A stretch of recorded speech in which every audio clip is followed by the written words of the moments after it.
নমস্কার, শুরু করতে যাচ্ছি তোমাদের জন্য আজকে আরেকটা নতুন ভিডিও।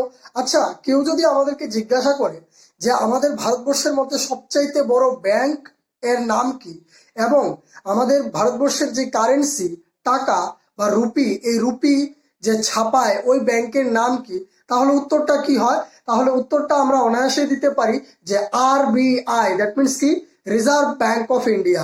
আমরা এই রিজার্ভ ব্যাংক অফ ইন্ডিয়া নিয়েই আজকে চর্চা করব। রিজার্ভ ব্যাংক অফ ইন্ডিয়ার নামটা হয়তো বা আমরা জানি, কিন্তু এটা কিভাবে কাজ করে, এটা রেগুলেশনস কিভাবে হয়, এটা অন্য ব্যাংকসগুলিকে কিভাবে কন্ট্রোল করে, এই জিনিসগুলি আমাদের কাছে এখনো ক্লিয়ার হয়নি। আমি আজকের এই ভিডিওটার মধ্যে দিয়ে তোমাদেরকে এই জিনিসগুলি ক্লিয়ার করার চেষ্টা করব। আচ্ছা, অ্যাকচুয়ালি এই রিজার্ভ ব্যাংক অফ ইন্ডিয়া তৈরির পিছনে একটা ছোট্ট কাহিনী আছে। এই কাহিনীটা দিয়েই আমি তোমাদেরকে স্টার্ট করতে যাচ্ছি। যখন ব্রিটিশ ইন্ডিয়া আমাদের দেশে রুল করছিল, তখন 1926 সালের দিকে, দ্যাট মিনস ওয়ার্ল্ড ওয়ার যখন শেষ হয়, এই ওয়ার্ল্ড ওয়ার শেষ হওয়ার পরেই আমাদের ইন্ডিয়ার মধ্যে, ব্রিটিশ থাকাকালীন সময়ে আমাদের ইন্ডিয়ার মধ্যে কি শুরু হয়? ইকোনমিক ক্রাইসিস শুরু হয়। এই ইকোনমিক ক্রাইসিসকে হ্যান্ডেল করার জন্য আমাদের প্রথমবার ব্রিটিশদের মাথায় আসে এই রিজার্ভ ব্যাংকের কথা। কিন্তু হঠাৎ তো এই রিজার্ভ ব্যাংকের কথা মাথায় আসবে না। কি করা হয়? এই রিজার্ভ ব্যাংকের জন্য একটা কমিশন গঠন করা হয়, যে কমিশনের নাম দেওয়া হয়েছে royal commission of Indian currency and finance, যেটা অ্যাকচুয়ালি আরেকটা নামেও পরিচিত ছিল হিল্টন ইয়াং কমিশন, যার প্রেসিডেন্টশিপ ছিল কার কাছে? ভাইসরয় রিডিং এর কাছে। উনি 1926 সালে এই কমিশন তৈরি করেছিলেন ওয়ার্ল্ড ওয়ার শেষের পর। এই ওয়ার্ল্ড ওয়ার শেষের পর 1926 সালের এই কমিশনের মাধ্যমে আমাদের রিজার্ভ ব্যাংক তৈরি করার একটা আইডিয়া মাথায় এসেছিল ব্রিটিশ গভর্নমেন্টের কাছে। এই ব্রিটিশ গভর্নমেন্টের কাছে যখন এই আইডিয়াটা আসলো, সাথে সাথে তো একটা ব্যাংক তৈরি হয়ে যায় না। তো এই রিজার্ভ ব্যাংক তৈরি করার জন্য প্রায় সময় লেগে গিয়েছিল আরো 8 বছর। দ্যাট মিনস 1934 খ্রিস্টাব্দে Reserve Bank of India Act পারিত করা হয়। এই অ্যাক্ট অনুযায়ী 1 এপ্রিল 1935 খ্রিস্টাব্দে আমাদের ইন্ডিয়ার মধ্যে প্রথম সবচাইতে বড় ব্যাংক, যেটা রিজার্ভ ব্যাংক অফ ইন্ডিয়া নামে পরিচিত, এই ব্যাংক তৈরি করা হয়েছিল। এই ব্যাংক তৈরি করার পেছনে মেইন রিজনটা কি আমি অলরেডি বলে দিয়েছিলাম, ইকোনমিক ক্রাইসিসকে কন্ট্রোল করা এবং হ্যান্ডেলিং করা। 1935 খ্রিস্টাব্দে যখন এই ব্যাংক স্থাপন করা হয়, তখনও কিন্তু আলটিমেটলি ইকোনমিক ক্রাইসিস হ্যান্ডেল করা যায়নি।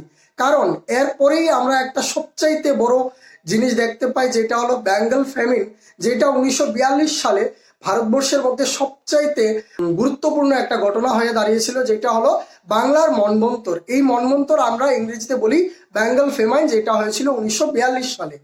এই রিজার্ভ ব্যাংকও এটাকে কন্ট্রোল করতে পারেনি। কিন্তু এখন বর্তমানে এই রিজার্ভ ব্যাংক কার আন্ডারে কাজ করে? যদিও 1935 খ্রিস্টাব্দে যখন এই রিজার্ভ ব্যাংক তৈরি করা হয়েছিল, ইন্দিরা গান্ধীর স্টার্ট করা ন্যাশনালাইজেশন শুরু হওয়ার আগে পর্যন্ত এটা প্রাইভেটলি ওনডই ছিল। কিন্তু ন্যাশনালাইজেশন স্টার্ট হওয়ার পর থেকে এই ব্যাংক আমাদের গভর্নমেন্ট অফ ইন্ডিয়ার আন্ডারে চলে যায়। যেটা এখন কোন মিনিস্ট্রির আন্ডারে চলছে? এটা চলছে মিনিস্ট্রি অফ ফাইন্যান্সের আন্ডারে। এই রিজার্ভ ব্যাংক অফ ইন্ডিয়া এখন কন্ট্রোল হচ্ছে। এই রিজার্ভ ব্যাংক অফ ইন্ডিয়ার মধ্যে বর্তমান যে গভর্নর রয়েছেন, ওই গভর্নরের নাম কি? শক্তিকান্ত দাস। এবং আরো 4 জন ডেপুটি গভর্নর রয়েছেন। এই ডেপুটি গভর্নরদের নাম কি? Doctor MD Patra, Swaminathan J এবং রামেশ্বর রাও। আর 4 নম্বর যে ব্যক্তিটি, এই 4 নম্বর ব্যক্তিটির নাম হলো টি রবিশঙ্কর। এই 4 জন ডেপুটি গভর্নর এবং মেইন গভর্নর শক্তিকান্ত দাস মিলে এই রিজার্ভ ব্যাংকের রেগুলেশন সবকিছু ঠিকঠাক ভাবে চলছে। এখন বর্তমানে এই রিজার্ভ ব্যাংক আমাদের পুরো বিশ্বের মধ্যে একটা বড় ব্যাংক হয়ে পরিচিতি নিয়ে দাঁড়িয়েছে। কিভাবে? এই রিজার্ভ ব্যাংকের যে ভ্যালুয়েশন এখন নিয়ার অ্যাবাউট 623.200 বিলিয়ন ডলারে দাঁড়িয়েছে। এটা অ্যাকচুয়ালি 7 জানুয়ারি 2024-এর গণনা অনুযায়ী আমি তোমাদেরকে বলছি। এবার কথা হলো, এই বড় বড় গভর্নরসরা, 4 জন ডেপুটি গভর্নরসরা মিলে কি কি কাজ করে, রিজার্ভ ব্যাংকের অ্যাকচুয়াল কাজগুলি কি কি, এইটা নিয়ে আমরা একটু ডিসকাস করে বুঝে নিই। এর কাজগুলি সবগুলি সম্পূর্ণভাবে ভালো করে বোঝার চেষ্টা করি। আমরা এই কাজগুলিকে 5টা পয়েন্টে ভাগ করে দিয়েছি তোমাদের সুবিধার জন্য। এই পয়েন্টগুলি একে একে আমি ডিসকাস করতে যাচ্ছি। রিজার্ভ ব্যাংকের যে প্রথম কাজটি হলো মনিটারি পলিসি কন্ট্রোল করা এবং ক্রেডিট কন্ট্রোল করা। আমাদের দেশের মধ্যে যত ধরনের মনিটারি পলিসি আছে এবং ক্রেডিট আছে, ক্রেডিট মিনস কি, লোন কত দিতে হবে, লোন কাকে কত দেওয়া যায় এবং ইনফ্লেশন রেট কিভাবে চেঞ্জ হয়, এই জিনিসটাকে কন্ট্রোল করা হলো আমাদের রিজার্ভ ব্যাংকের প্রথম কাজ। মনিটারি পলিসি মানে কি, কত টাকার নোট মার্কেটে আসছে, কিছুদিন আগে শুনেছো 2000 টাকার নোট মার্কেট থেকে উঠিয়ে দিয়েছে। এই মার্কেট থেকে যে উঠানো, এই মনিটারি পলিসিটা কে ডিসাইড করেছে? এটা ডিসাইড করেছে আমাদের আরবিআই গভর্নর শক্তিকান্ত দাস এবং আমাদের প্রাইম মিনিস্টার নরেন্দ্র মোদী মিলে। এইটা একটা মনিটারি পলিসির মধ্যে পড়ে। আর সেকেন্ড হলো ক্রেডিট কন্ট্রোলার। এই ক্রেডিট কন্ট্রোলার কি, আসলে আমাদের পুরো ভারতবর্ষের মধ্যে যত ধরনের ক্রেডিট আছে, ক্রেডিট মিনস কি, লোন দেওয়া হয় মানুষকে এবং অন্যান্য বিজনেসম্যানদের লোন দেওয়া হয়, এই লোনসগুলিকে কন্ট্রোল করার দায়িত্ব কার? আমাদের রিজার্ভ ব্যাংকের। আরেকটা, এই পয়েন্টের মধ্যেই আরেকটা পয়েন্ট তোমাদেরকে আমি জুড়ে দিচ্ছি তোমাদের সুবিধার জন্য, যেটা হলো ইনফ্লেশন কন্ট্রোলার। ইনফ্লেশন অ্যাকচুয়ালি জিনিসটা কি? দেখো, প্রত্যেক বছর মুদ্রাস্ফীতি বাড়ছে। যেই জিনিসটা আমরা আজকে 100 টাকায় কিনতে পারছি, ওই সেম জিনিসটা আজকে থেকে 1 বছর পর আমরা 105 টাকা, 106 টাকা বা 107 টাকা ধরে কিনতে পারবো। কারণ কি, প্রত্যেক বছর মুদ্রাস্ফীতি বেড়ে চলেছে। দ্যাট মিনস এইটাকেই ইংরেজিতে বলা হয় ইনফ্লেশন রেট। এই ইনফ্লেশন রেট প্রত্যেক বছর আমাদের কান্ট্রিতে 6% থেকে 7% বেড়ে যায়, যার জন্য ওই 100 টাকার জিনিসটা 107 টাকা, 108 টাকা হয়ে যায় প্রত্যেক বছর বাড়তে বাড়তে। এই কন্ট্রোলটা কে করছে? আমাদের রিজার্ভ ব্যাংক এই কন্ট্রোলটা করছে। সেকেন্ড যে পয়েন্টটা, ইস্যুয়ার অফ কারেন্সি। ইস্যুয়ার অফ কারেন্সি মানে হলো আমাদের দেশের মধ্যে যত ধরনের কারেন্সি প্রথম থেকে কন্ট্রোল করে আসছে এবং প্রথম থেকে ছাপানো হচ্ছে, এই সবগুলি কন্ট্রোল করছে কে? আমাদের রিজার্ভ ব্যাংক। যত ধরনের নোট, নতুন নতুন নোট ইস্যু করা হচ্ছে মার্কেটে, যত নতুন নোট আমরা দেখতে পাচ্ছি, এই জিনিসগুলি কে নিয়ে আসছে? রিজার্ভ ব্যাংক আমাদের সামনে নিয়ে আসছে। অ্যাকচুয়ালি 1995 পর্যন্ত 1995 পর্যন্ত এইটার কোনো নিয়ম ছিল না, কিন্তু 1995 সালে 3 ফেব্রুয়ারিতে একটা আলাদা ডিপার্টমেন্ট তৈরি করা হয়, যে ডিপার্টমেন্টের নাম হলো, শর্টকাটে যদি এই নামটাকে বলি আমি কি বলবো, BRBNMPL। অ্যাকচুয়ালি এটার পুরো নাম হলো ভারতীয় রিজার্ভ ব্যাংক নোট মুদ্রণ প্রাইভেট লিমিটেড। এই প্রাইভেট লিমিটেড ডিপার্টমেন্টের মাধ্যমে আমাদের ভারতবর্ষের মধ্যে টাকা ছাপানো হয়। যেমন রিসেন্টলি কি হয়েছিল, নরেন্দ্র মোদী বলেছিল যে পুরনো নোট বাতিল করা হয়েছে, নতুন নোট মার্কেটে আনা হয়েছে। 1000 টাকা বাতিল করে 2000, 500, 200 এবং 100 এবং শেষ পর্যন্ত 20 টাকা, 50 টাকা, 10 টাকার একটা নতুন নোট নিয়ে এসেছিল। এইটা অ্যাকচুয়ালি ছাপিয়েছে কে? এই BRBNMPL, দ্যাট মিনস ভারতীয় রিজার্ভ ব্যাংক নোট মুদ্রণ প্রাইভেট লিমিটেডের দ্বারা এইটাকে ছাপানো হয়েছিল, এই টাকাগুলিকে ছাপানো হয়েছিল। রিজার্ভ ব্যাংকের আন্ডারে এই ডিপার্টমেন্টটা কাজ করে বলে এটাকে অ্যাকচুয়ালি ডাইরেক্টলি বলা হয় রিজার্ভ ব্যাংকের কাজ। থার্ড যে পয়েন্টটা রয়েছে, এটা হলো bankers to the government. Bankers to the government কিভাবে কাজ করে? অ্যাকচুয়ালি আমরা প্রত্যেক বছর দেখছি যে এখন নীতি আয়োগের মাধ্যমে প্রত্যেক বছর বারবার আলাদা আলাদা বাজেট পেশ করা হয়। এইবারও 1 ফেব্রুয়ারিতে ইন্টারিম বাজেট পেশ করা হয়েছিল। এই বাজেটের জন্য প্রচুর পরিমাণ টাকার দরকার। এই বাজেটের যে কাজগুলি বলা হচ্ছে, এই কাজগুলিকে কন্ট্রোল করতে, এই কাজগুলিকে ইনিশিয়েট করতে প্রচুর পরিমাণ টাকার দরকার। এই টাকা যে গভর্নমেন্ট যে আমাদের ট্যাক্স কালেকশন করছে, এই ট্যাক্স কালেকশন কোথায় রাখছেন? এই টাকাগুলি যাচ্ছেন রিজার্ভ ব্যাংকে। এই রিজার্ভ ব্যাংক আমাদের গভর্নমেন্টের ব্যাংকার হিসেবে কাজ করে এবং কিছু কিছু ক্ষেত্রে যদি গভর্নমেন্টের লোনেরও দরকার হয়, এই লোনটাকেও কে দেবে? রিজার্ভ ব্যাংক তাকে পুরোপুরিভাবে ওই লোনটা দিতে সক্ষম এবং বাধ্য অবশ্যই, যে আমাদের রিজার্ভ ব্যাংক এই ইন্ডিয়ান গভর্নমেন্টকে এই লোনটা দিতেই হবে। তাই এই বলা হয় যে রিজার্ভ ব্যাংক আমাদের ভারতবর্ষের গভর্নমেন্টদের একটা ব্যাংকার হিসেবে কাজ করছে। ফোর্থ যেই পয়েন্টটা, এইটা হলো bankers to the others banks. আমাদের ভারতবর্ষের শুধুমাত্র প্রথম এবং প্রধান ব্যাংক হলো RBI, that means reserve Bank of India. কিন্তু এছাড়াও অনেক ধরনের কমার্শিয়াল ব্যাংক আছে, যে ব্যাংকগুলি আমাদেরকে ইজিলি বিভিন্ন কাজ করতে সাহায্য করছে। এই ব্যাংকগুলিকেও কন্ট্রোল করছে কে? Reserve Bank. কিভাবে? Inflation rate, short term loan এবং ইন্টারেস্ট রেট কত থাকবে। আমরা যদি নর্মালি কোনো ব্যাংক থেকে লোন নেই, আমাদেরকে ওই ব্যাংকটা কত পার্সেন্ট ইন্টারেস্টে ওই লোনটা দেবে, এটাও ডিসাইড করে দিচ্ছে কে?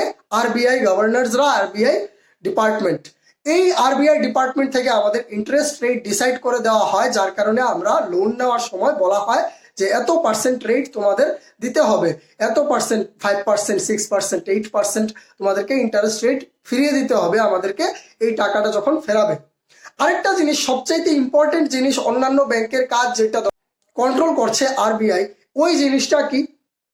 ওই জিনিসটা হলো সিআরআর লিমিট।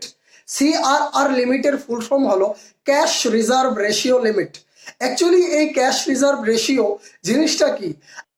আমরা সাপোজ ধরো অ্যাজ এ কাস্টমার হিসেবে ব্যাংকে গিয়ে যদি 100 টাকা ডিপোজিট করি, এই 100 টাকার ডিপোজিশনের মধ্যে একটা থাকে সিআরআর, আরেকটা থাকে মেইন ব্যালেন্স। এই সিআরআর লিমিট হলো 4.5%। এখন 2023 অনুযায়ী এটাকে 4.5% করা হয়েছে। এবার আমি জিনিসটা তোমাদেরকে বুঝিয়ে দিচ্ছি। আমরা যদি ব্যাংকে গিয়ে 100 টাকা ডিপোজিট করি, তাহলে ওই ব্যাংকের 100 টাকার থেকে 4.5%, তার মানে 4.5 টাকা, 4 টাকা 50 পয়সা রিজার্ভ ব্যাংকে একদম রিজার্ভড করে রাখতে হয় আমাদের নামে। যদি না রাখে তাহলে ব্যাংক ওই টাকাটা রাখতে পারবে না আমাদের ডিপোজিশন হিসেবে। যদি ওই 4.5% টাকাটা 100 টাকার মধ্যে আরবিআই এর মধ্যে রিজার্ভ না করে, তাহলে আরবিআই আমাদের ওই ব্যাংকগুলিকে, যেই ব্যাংকগুলির মধ্যে আমরা টাকা রাখছি, ওই ব্যাংকগুলিকে আটকাবে যে তুমি সিআরআর লিমিট মানছো না, যার জন্য আমি তোমাদেরকে টাকা রাখতে দেব না। তার মানে কি হলো, এই 100 টাকার 4.5% রিজার্ভ ব্যাংকে যাচ্ছে, এবং যেই 95.5%, 95.5% আছে, ওই টাকাটা থাকছে আমাদের যেই ব্যাংকে টাকা রাখছি আমরা। ওইটা থেকেই এই ব্যাংকগুলি লোন দেয়, বন্ডস কিনে, বিভিন্ন জায়গা কিনে, বিভিন্ন শেয়ার মার্কেটে ইনভেস্ট করে, ইন্স্যুরেন্স করে, বিভিন্ন ধরনের যেমন লোন আছে, home loan, car loan, house loan, বিভিন্ন ধরনের ইন্স্যুরেন্স, এই সবগুলি কন্ট্রোল করছে ওই 95.5% অ্যামাউন্ট দিয়ে। আর বাকি 4.5% চলে যাচ্ছে কোথায়? আরবিআইতে।